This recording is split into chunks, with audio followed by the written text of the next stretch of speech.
কি অবস্থা মামারা।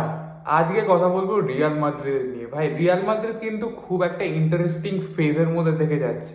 আগের সিজনটা একদম জঘন্য গেছে, প্রত্যেকটা রিয়াল মাদ্রিদ ফ্যান্সই আমার সাথে হয়তো এগ্রি করবে। কারণ চারটে এল ক্লাসিকো বার্সার কাছে হারা is not a matter of joke, specially when you are Real Madrid fan. ভাই, তোমার টিমে যখন এমবাপ্পে, বেলিংহাম, ভিনিসিয়াসের মতো প্লেয়ার আছে, তুমি এক্সপেক্ট করো না ভাই তোমার এত খারাপ পারফরমেন্স। আর চ্যাম্পিয়ন্স লিগের ওই ম্যাচটা আর্সেনালের এগেনস্টে, ওটা কিন্তু মাদ্রিদ ফ্যানরা মন থেকে কখনোই মেনে নিতে পারবে না, বিকজ উই অল নো কি মাদ্রিদ ডমিনেট করে ভাই চ্যাম্পিয়ন্স লিগে। সেখানে একটা এইরকম মার্জিনে হারানো, জাস্ট কি বলবো, মাদ্রিদ ফ্যানরা খুবই কিন্তু এখন একটা ট্রানজিশন মোমেন্টের মধ্যে দিয়ে আছে, যেখানে তারা বুঝতে পারছে না যে এত ভালো টিম হওয়া সত্ত্বেও কি করে এই রেজাল্টটা আসতে পারে, যেখানে আঞ্চলিকের মতো এত একটা এক্সপিরিয়েন্স কোচ আছে।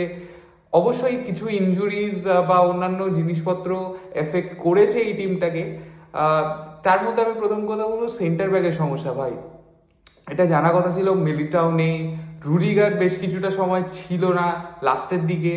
তারপরে ডেভিড আলাবা অনেক দিন বাদে কামব্যাক করছিল, কিন্তু আবার ইনজুর্ড হয়ে পড়েছে। ভাই, কারবাহাল যাওয়ার পর তো লেফট ব্যাক জায়গাটা পুরো খালি হয়ে গেছে ভাই। মানে লুকাস ভাস্কেজ জাস্ট এই বছর ছিল, ওর কোনো ইম্প্যাক্ট এই টিমটায় আমি দেখতে পারিনি। মেন্ডি বা ফ্রান গার্সিয়াকে দিয়েও অতটা খুব কাজের কাজ হয়নি। তো ডিফেন্স লাইনটা কিন্তু পুরোটাই একদম বিধ্বস্ত ছিল। আমরা দেখেছি অনেক ম্যাচেসে ভালওয়ার্দেকে বা লেফট ব্যাক খেলানো হয়েছে, চাউমিনিকে অনেক ম্যাচে সেন্টার ব্যাক খেলানো হয়েছে, কামাভিঙ্গাও বেশ কিছু ম্যাচে ডিফেন্সে খেলেছে। তো মাদ্রিদের মেন সমস্যাটা কিন্তু এই সিজনে ছিল ডিফেন্সে। আর সেটা স্ট্রং করার জন্য কিন্তু মাদ্রিদ এই বছরে দুটো ডিফেন্ডার নিয়েছে। তার মধ্যে তো একটা সব থেকে বড় ট্রান্সফার যেটা হয়েছে, ট্রেন্ট আলেকজান্ডার আর্নল্ড। এই ট্রান্সফারটা কিন্তু মাদ্রিদকে যথেষ্ট স্ট্রং করবে, কারণ অনেকেই বলছে ভাই যে ক্রুজের যাওয়ার জন্য মাদ্রিদ আরও বেশি এফেক্টেড। ডিফেন্স লাইন তো অবশ্যই একটা কারণ, ডিফেন্সের প্রবলেম আছে। তার সাথে যে আরেকটা প্রবলেম ছিল সেটা হচ্ছে ক্রুজের যাওয়াটা, মিডফিল্ডে যে কন্ট্রোল, ওইরকম পাসেস, সেটা কিন্তু এই বছর দেখা যায়নি। পুরো মাদ্রিদ টিমটা খুবই ছন্ন ছাড়া লেগেছে এই সিজনে, কোনো কেমিস্ট্রি বা বন্ডিং সেই রকমভাবে দেখা যায়নি। আর ক্রুসের অভাবটা কিন্তু এই আর্নল্ড মেটাতে পারে, কারণ আমরা জানি আর্নল্ডের ওইরকম একটা ট্রেড আছে ডিফেন্স, যেটা পাস বাড়ানো অথবা একদম অ্যাকিউরেট লং বলও ট্রাই করে, যেখানে আমরা জানি এমবাপ্পে, ভিনি কতটা থ্রেট ক্রিয়েট করতে পারে যদি ওরকম ট্রেড খেলতে পারে। আরেকটা খুব ভালো ডিফেন্ডার সাইন করেছে সেন্টার ব্যাক ডিন হিউসন। এই প্লেয়ারটা কিন্তু সলিড প্লেয়ার। আমি বলবো ফিজিক্যালি হয়তো অতটা স্ট্রং নয় অন্যান্য সেন্টার ব্যাকের মতো, মিলিচাওয়ের মতো অথবা রুডিগারের মতো, রাউল এসেন্সিওর মতো, বাট ও কিন্তু উইথ দ্য বল খুবই ভালো প্লেয়ার, যেটা মাদ্রিদের অভাব। মানে মাদ্রিদে কিন্তু একমাত্র বল প্লেইং ডিফেন্ডার অথবা প্লে মেকিং স্কিলটা, এটা কিন্তু একটা প্লেয়ারের কাছে আছে, সেটা হচ্ছে মিলিটাও। আর মিলিটাও চলে যাওয়ার পর কিন্তু মানে ডিফেন্স থেকে সেই রকম কোনো ক্রিয়েশন অথবা প্লে মেকিং কিন্তু আমরা দেখতে পাইনি, যার ফলে আমরা দেখেছি বারবার লুকা মডরিচ, ড্যানি সাবাস যতবারই খেলেছে অনেকটা ডিপ ডাউন এসে ওদেরকে ক্যারি করতে হয়েছে, প্লে মেকিং করতে হয়েছে। কিন্তু ডিন হিউসন আসার ফলে কিন্তু এই প্রবলেমটা সলভ হবে। প্লেয়ারটা সলিড প্লেয়ার, প্লেয়ারটা ভালো প্রোগ্রেসিভ পাস ক্রিয়েট করে, ভালো ভিশন আছে। তো আমার মনে হয় ডিন হিউসনের আসার ফলে কিছুটা সেন্টার ব্যাকের প্রবলেমটা শর্ট আউট হবে। অলরেডি ইনজুর্ড বেশ কিছু প্লেয়ার আছে, মিলিটাও হয়তো চলে আসবে, রুডিগারের ইনজুরিটা সিরিয়াস।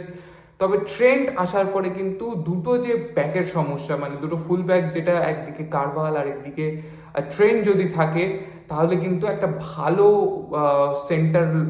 একটা ভালো ডিফেন্স লাইন কিন্তু ক্রিয়েট করতে পারে মাদ্রিদ।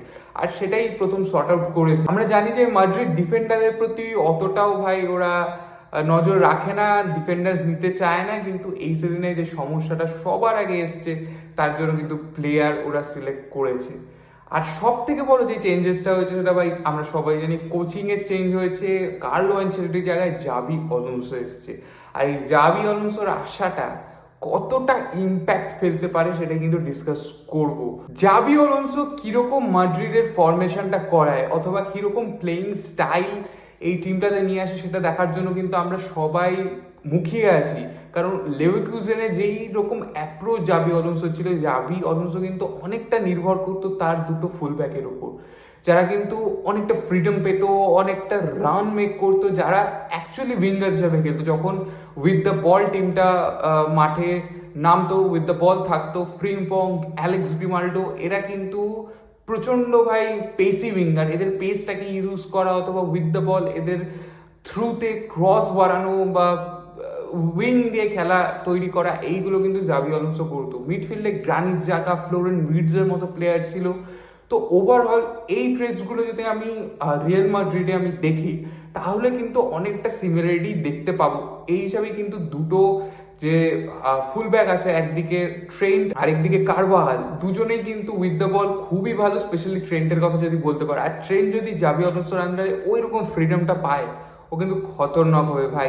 মানে আমরা জানি ট্রেন্ট কীরকম পাসিং, ওর লেভেল ভাই কীরকম সুন্দর ও পাস করতে পারে। আফ্রান্টে যদি ভিনিসিয়াস আর এমবাপ্পের মতো পেসি ফরওয়ার্ড থাকে ভাই, তাহলে আর কি চাই, মানে একদম সোনায় সোহাগা হতে পারে। কিন্তু মিডফিল্ড নিয়ে কিন্তু এখনো সমস্যা আছে, আর মিডফিল্ডের এই প্রবলেমটা সলভ করার জন্য আরেকটা প্লেয়ার যার কথা শোনা যাচ্ছে হয়তো রিয়াল মাদ্রিদ নিতে পারে, সেটা কিন্তু স্টুটগার্টের একটা প্লেয়ার, স্টিনলার। আচ্ছা, স্টিনলারকে দিয়ে একটু যদি আলোচনা করা যাক, স্টিনলার কিন্তু উইথ দ্য বল অনেক বেটার, মানে আমরা বলতে পারি আর্দা গুলেরের মতো অনেকটা ট্রেড হোল্ড করে স্টিনলার। ফিজিক্যালি খুবই ভালো, মানে ও যখন বল হোল্ড করে ওর থেকে কিন্তু বল নিয়ে কেড়ে নেওয়াটা খুবই মুশকিল। আর স্টুটগার্টের হয়ে ভালো পারফরমেন্স করেছে ভাই। স্টিনলারের যে প্রেজেন্সটা, সেটা কিন্তু রিয়াল মাদ্রিদকে ইম্প্যাক্ট করতে পারে। আর অবশ্যই জাভি অলonso যখন বুন্ডেসলিগাতে ছিল, স্টিনলারকে কাছ থেকে দেখেছে, তো স্টিনলারের মুভটা রিয়াল মাদ্রিদকে কিন্তু বেনিফিট করতে পারে। এই মুভটা হচ্ছে কিনা সেই দিকে কিন্তু নজর থাকবে, কারণ স্টিনলারের উপর অন্যান্য টিমেরও কিন্তু নজর আছে। তো ওভারঅল যদি আপাতত রিয়াল মাদ্রিদের টিমটা দেখা যায়, যেগুলো রিউমার্ড প্লেয়ার অথবা যারা সাইন্ড হয়েছে অলরেডি, সেই নিয়ে কিন্তু রিয়াল মাদ্রিদ টিমটা স্ট্রং লাগছে ফর দ্য ফিউচার। কারণ মিডফিল্ডটা হয়তো এখন একটু উইক লাগতে পারে, কারণ স্টিনলার হ্যাঁ ওই রকম লেভেলে টেস্টেড নয়। রিয়াল মাদ্রিদের হয়ে কীরকম খেলবে সেটাও একটা ব্যাপার। তবে ওভারঅল যেই রকম টিম আছে সেটা কিন্তু সলিড লাগছে। রিয়াল মাদ্রিদের প্লেয়ার সিলেকশন টিম নিয়ে কিন্তু কোনো কথা হবে না। ওদের যারা প্রবলেম হচ্ছে ভাই কেমিস্ট্রি, বন্ডিং আর ডিফেন্স।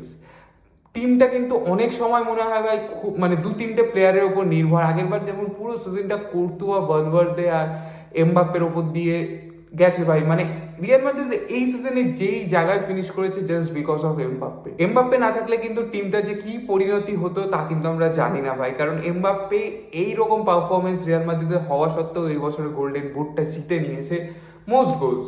তো ওভারঅল যদি প্লেয়ার প্রোফাইলের দিকে তাকাই, তাহলে রিয়াল মাদ্রিদ চেষ্টা করছে কিন্তু জাভি অলonsoর আন্ডারে, ওর প্লেইং স্টাইলের আন্ডারে যেই রকম প্লেয়ার স্যুট করে সেই রকম প্লেয়ারগুলোকে নিতে।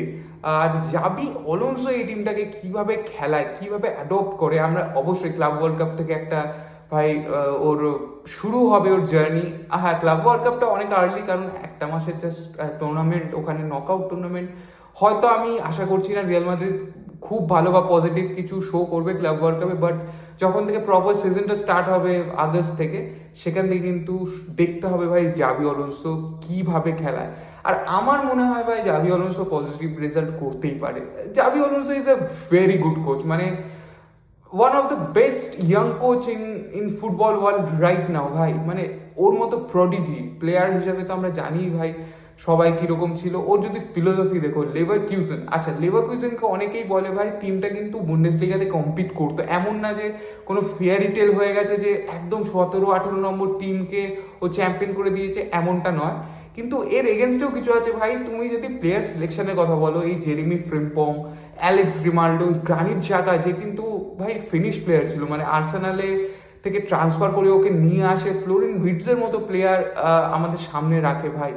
তো আর যদি প্লেইং স্টাইলের কথা বলা যায়, জাভি অলonso কিন্তু অনেকটা কম্প্যাক্ট খেলতে পছন্দ করে। ওর আন্ডারে কিন্তু এইটা দেখা খুব ইন্টারেস্টিং হবে যে এমবাপ্পে আর ভিনিসিয়াস কীভাবে রিয়াক্ট করে। আমরা জানি ভাই ওরা দুজন প্রেস করে না, ওরা স্ট্রাকচার ওয়াইজ অনেকটা ওপেন থাকে। মানে জাভি অলonso যদি অ্যাজ এ টিম হিসেবে রিয়াল মাদ্রিদকে প্রেজেন্ট বা অন ফিল্ড দেখতে চাই, সেখানে ভিনিসিয়াস আর এমবাপ্পের পজিশনটা কিন্তু very important, because in modern football we all know কি যে pressing start from the forwards.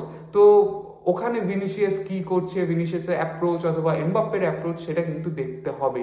আর এটা কিন্তু ট্রাবল করতেই পারে রিয়াল মাদ্রিদের টিমটাকে। সো হয়তো আর্লি সাকসেস বা প্রথম সিজনটা এসে প্রথম দুটো সিজনে এসেই আমরা বলতে পারি না চ্যাম্পিয়ন্স লিগ জিতে যাবে রিয়াল মাদ্রিদ, বা খুব পজিটিভ কিছু রেজাল্ট পেয়ে যাব আমরা রিয়াল মাদ্রিদের থেকে। আমার মনে হয় স্টিল ইন্ডিভিজুয়াল পারফরমেন্সের উপর রিয়াল মাদ্রিদ ডিপেন্ড করবে। জাভি আলোনসোর অ্যাডিশন অবশ্যই টিমের ড্রেসিং রুমে একটা অন্য ভাইব তৈরি হয়ে যাবে ভাই জাভি আলোনসো আসার পর।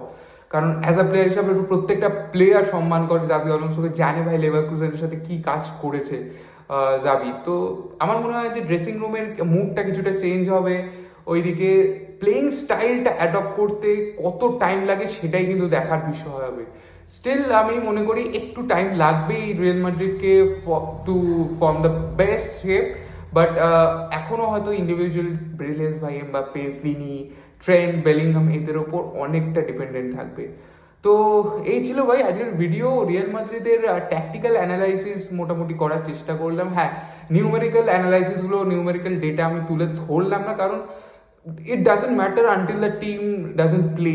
যতক্ষণ না এরা একসাথে খেলছে তুমি কিছুই বলতে পারো না। সো তোমরা জানাও ভাই তোমরা কতটা আশাবাদী এই টিমটাকে নিয়ে, কেমন মনে হচ্ছে, আর কি কি সাইনিংস, আর কি কি ট্রান্সফার মার্কেটে নতুন প্লেয়ার নিতে পারে রিয়াল মাদ্রিদ, অবশ্যই কমেন্টে জানাও।